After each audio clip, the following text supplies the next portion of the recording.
मेरे प्यारे देशवासियों, मैं आपको अतीत के एक हिस्से में ले जाना चाहता हूँ। 101 साल पुरानी बात है। 1919 का साल था। अंग्रेजी हुकूमत ने जलियांवाला बाग में निर्दोष लोगों का कत्लेआम किया था। इस नरसंहार के बाद एक 12 साल का लड़का उस घटना स्थल पर गया। वह खुशमिजाज और चंचल बालक, लेकिन उसने जलियांवाला बाग में जो देखा वह उसकी सोच के परे था। वह स्तब्ध था, यह सोचकर कि कोई भी इतना निर्दयी कैसे हो सकता है। वह मासूम गुस्से की आग में जलने लगा था। उसी जलियांवाला बाग में उसने अंग्रेजी शासन के खिलाफ लड़ने की कसम खाई। क्या आपको पता चला कि मैं किसकी बात कर रहा हूं? हाँ, मैं शहीद वीर भगत सिंह की बात कर रहा हूं। कल 28 सितंबर को हम शहीद वीर भगत सिंह की जयंती मनाएंगे। मैं समस्त देशवासियों के साथ साहस और वीरता की प्रतिमूर्ति शहीद वीर भगत सिंह को नमन करता हूं। क्या आप कल्पना कर सकते हैं, एक हुकूमत जिसका दुनिया के इतने बड़े हिस्से पर शासन था, इसके बारे में कहा जाता था कि उनके शासन में सूर्य कभी अस्त नहीं होता। इतनी ताकतवर हुकूमत एक 23 साल के युवक से भयभीत हो गई थी। शहीद भगत सिंह पराक्रमी होने के साथ साथ विद्वान भी थे, चिंतक थे। अपने जीवन की चिंता किए बगैर भगत सिंह और उनके क्रांतिवीर साथियों ने ऐसे साहसिक कार्यों को अंजाम दिया जिनका देश की आजादी में बहुत बड़ा योगदान रहा। शहीद वीर भगत सिंह के जीवन का एक और खूबसूरत पहलू यह है कि वे टीम वर्क के महत्व को बखूबी समझते थे।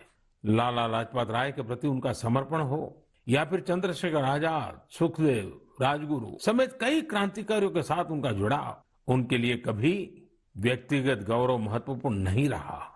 वे जब तक जिए सिर्फ एक मिशन के लिए जिए और उसी के लिए उन्होंने अपना बलिदान दे दिया। वह मिशन था भारत को अन्याय और अंग्रेजी शासन से मुक्ति दिलाना। मैंने नमो ऐप पर हैदराबाद के अजय एस जी का एक कमेंट पढ़ा। अजय जी लिखते हैं, आज के युवा कैसे भगत सिंह जैसे बन सकते हैं।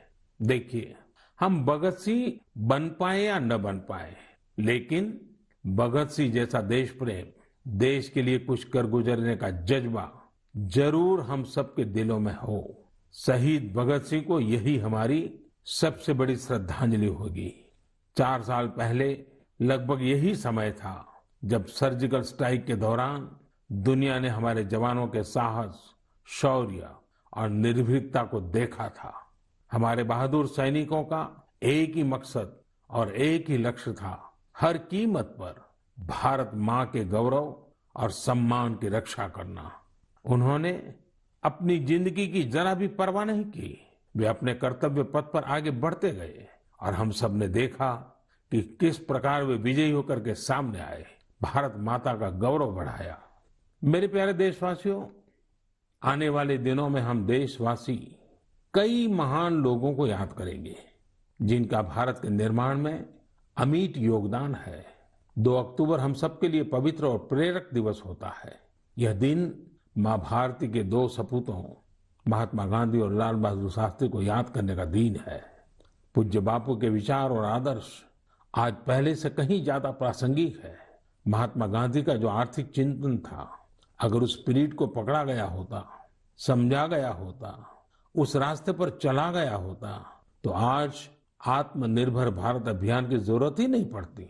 गांधी जी के आर्थिक चिंतन में भारत की नस नस की समझ थी, भारत की खुशबू थी। पूज्य बापू का जीवन हमें याद दिलाता है कि हम ये सुनिश्चित करें कि हमारा हर कार्य ऐसा हो जिससे गरीब से गरीब व्यक्ति का भला हो। वहीं शास्त्री जी का जीवन हमें विनम्रता और सादगी का संदेश देता है। 11 अक्टूबर का दिन भी हमारे लिए बहुत ही विशेष होता है। इस दिन हम भारत रत्न लोकनायक जयप्रकाश जी को उनकी जयंती पर स्मरण करते हैं। जेपी ने हमारे लोकतांत्रिक मूल्यों की रक्षा में अग्रणी भूमिका निभाई है। हम भारत रत्न नानाजी देशमुख को भी याद करते हैं, जिनकी जयंती भी 11 तारीख को ही है।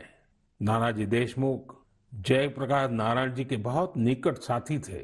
जब जेपी भ्रष्टाचार के खिलाफ जंग लड़ रहे थे तो पटना में उन पर प्राण घातक हमला किया गया था। तब नानाजी देशमुख ने वो वार अपने ऊपर ले लिया था। इस हमले में नानाजी को काफी चोट आई थी, लेकिन जेपी का जीवन बचाने में वो कामयाब रहे थे। इस 12 अक्टूबर को राजमाता विजयाराजे सिंधिया जी की भी जयंती है। उन्होंने अपना पूरा जीवन लोगों की सेवा में समर्पित कर दिया। वे एक राज परिवार से थी। उनके पास संपत्ति, शक्ति और दूसरे संसाधनों की कोई कमी नहीं थी, लेकिन फिर भी उन्होंने अपना जीवन एक मां की तरह वात्सल्य भाव से जन सेवा के लिए खपा दिया। उनका हृदय बहुत उदार था। इस 12 अक्टूबर को उनके जन्म शताब्दी वर्ष के समारोह का समापन दिवस होगा। और आज जब मैं राजमाता जी की बात कर रहा हूं तो मुझे भी एक बहुत ही भावुक घटना याद आती है। वैसे तो उनके साथ बहुत सालों तक काम करने का मौका मिला, कई घटना है, लेकिन मेरा मन करता है मैं आज एक घटना का जरूर जिक्र करूं। कन्याकुमारी से कश्मीर हम एकता यात्रा लेकर के निकले थे। डॉक्टर मुरली मनोहर जोशी जी के नेतृत्व में यात्रा चल रही थी। दिसंबर जनवरी कड़ाके के ठंड के दिन थे। हम रात को करीब 12-1 बजे मध्य प्रदेश ग्वालियर के पास शिवपुरी पहुंचे। निवास स्थान पर जाकर के, क्योंकि दिन भर की थकान होती थी, नहा धो करके सोते थे और सुबह की तैयारी कर लेते थे। करीब 2 बजे होंगे, मैं नहा धो करके सोने की तैयारी कर रहा था तो दरवाजा किसी ने खटखटाया। मैंने दरवाजा खोला तो राजमाता साहब सामने खड़ी थी। कड़ाके की ठंड के दिन और राजमाता साहब को देख करके मैं हैरान था। मैंने माँ को प्रणाम किया।